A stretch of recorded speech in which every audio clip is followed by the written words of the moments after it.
right? So it's this constant battle of like, I shouldn't have to put my culture in everything, but also then I'm like, if I don't write these stories, no one's going to write them. And then representation will not come out, and then authentic representation will not come, right? So subconsciously, I'm writing those characters, right? But also I'm writing them in ways that are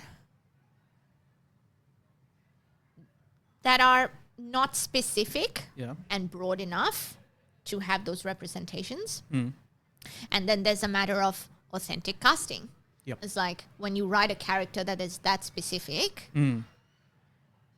you struggle to find those people because, one, South Asians aren't actually going into the arts. I wonder why. Again. You know? And so it's just kind of like you really struggle. Like I'm currently writing a musical that I've been writing for 4 years, right? It's called Alia. Okay. And I've been writing it to spread awareness about epilepsy, which is personal to me. Very, very personal, yeah. Right? And it is based on my experiences. Yeah. Growing up in a brown household where it was so taboo. Yeah. You know, and there's still so much stigma, not only in the East, but also in the West. Yeah. There's so much stigma. It's so misunderstood. And I'm a massive advocate for it, right? Yeah. Because name another show that has it. And I just think that, yes, it's such an important thing to bring up. Yep. And music just, it doesn't take itself very seriously then. You know what I mean? Like you can, like even Blacklisted. Yeah. There was so many moments where it hits you really hard, but then I have to find the balance in the lightness of it because that's who I am as a person, as a writer.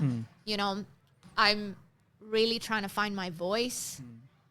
And it's really humbling to know that people are coming up after and being like, please continue to write stories. Yeah, absolutely. Please continue to be a writer. And, you know, that just kind of fuels my my writing. It's validation. It's validation. And yes, I don't constantly need it. But like at those moments, you do. Of course. I mean, you put some time and effort into a piece of work. It's your labor of love. Yeah. Getting some validation for it, that people that you are trying to represent or the story that you're trying to tell, people who have actually lived through that, coming up to you and saying, this is what we needed. Yeah. This is the representation we needed. Yeah. You're telling, I feel so seen. You know, I feel so seen. You're telling the story like it is. That's the one as well. That's the point. And that's the feeling that I got. Yeah. And one thing I really loved about Blacklisted was that overall, if you look at the premise of it, it's a sad story. Yeah. The story itself is sad. It's about this woman who's going through these tribulations and not being due to circumstances that are out of her control, right? But you frame it in a way that is relatable, enjoyable, entertaining, and it has that hint of optimism towards everything. Despite the 10 things going wrong, there is still optimism in there. Hopelessly optimistic. Yeah.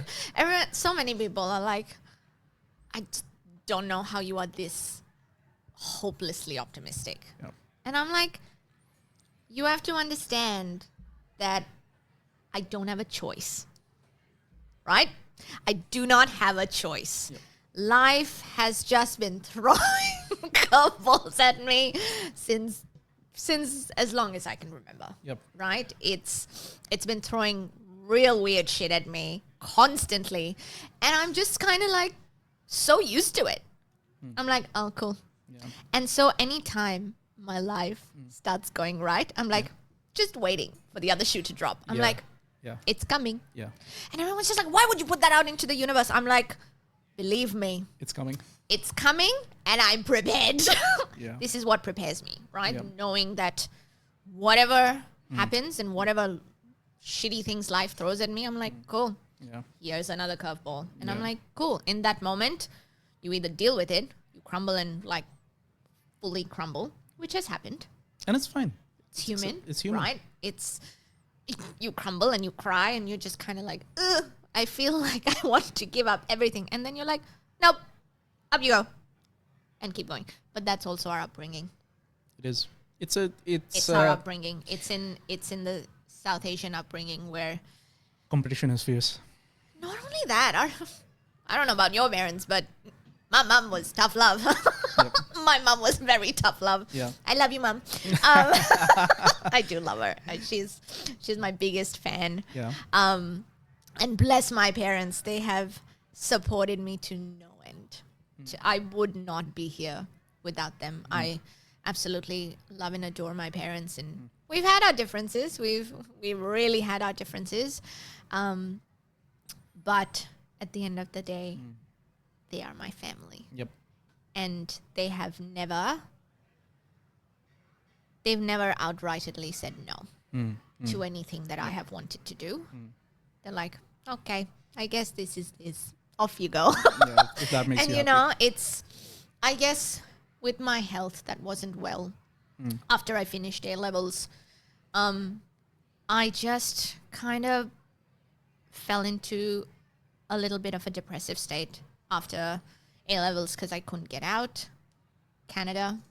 That was the time that I wanted to go, and I just couldn't go, and everyone was moving on, and everyone was leaving, and everyone was leaving. And I was like, why am I still here? But those 2 years that I did stay in Karachi, I just had to grow up very quickly. You just learn to grow up very quickly. But I also found so much freedom in that moment. Like, there was so much freedom. And obviously, being a 19-year-old ladki driving around the streets at 11 in the night is not safe in Karachi. Yeah. And my parents were always worried. And I would never understand why. I was like, what do you mean? Yeah. I'm like, it's fine. We got out and went to the US, and you're like, nope.